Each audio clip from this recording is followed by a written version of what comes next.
Okay, let's do example 1616. I copied this figure over from example 16.8 where we had the same configuration, same dimensions. We just had the velocity given to us. Now we have the acceleration given to us also. The same velocity is used, which means we can use the angular velocities that we figured out from problem 16.8 in this problem. Okay, first let's look at link AB. That's rotation about a fixed axis.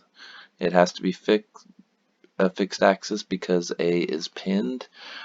So I'm going to say the acceleration at B is equal to alpha AB crossed into the position vector from A to B minus omega AB squared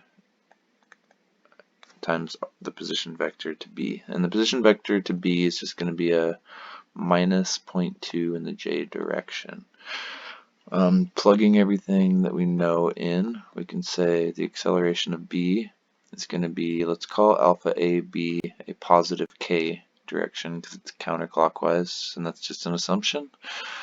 And let's put the position vector in to 0.2j. Then we know that the angular velocity is 10 radians per second from last time, and once again the position vector. Okay, from this we can get one equation. This will give us a positive 0.2 alpha AB in the I direction plus a 20 in the j direction. Alright, what does that mean? At that instant we have a little bit of acceleration in the I and a lot of acceleration in, well, we don't know about the I just yet, but we have two components. Two components of acceleration. That's the important part. Alright, so let's look at link CB now. And let's put this formula down. AB, we can look at the acceleration of B by saying it's equal to the acceleration of point C, which is a translating point, which we know the information about, plus alpha of CB crossed into R of B with respect to C, minus omega CB, which we know, and that's all times R of B with respect to C.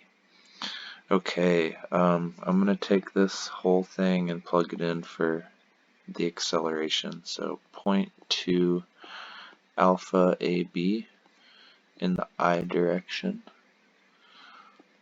plus 20 in the j direction is equal to, we know the acceleration of C is a negative 1 meter per second squared in the j direction. We have a alpha CB that's going to be in the k. We're going to cross that into the position vector from C to B. It went over 0.2 and down 0.2. So that was a 0.2i minus 0.2j. Excuse me. And then don't forget the omega squared, which is 10 squared, and then times 0.2i minus 0.2j. Alright, from all of that we can get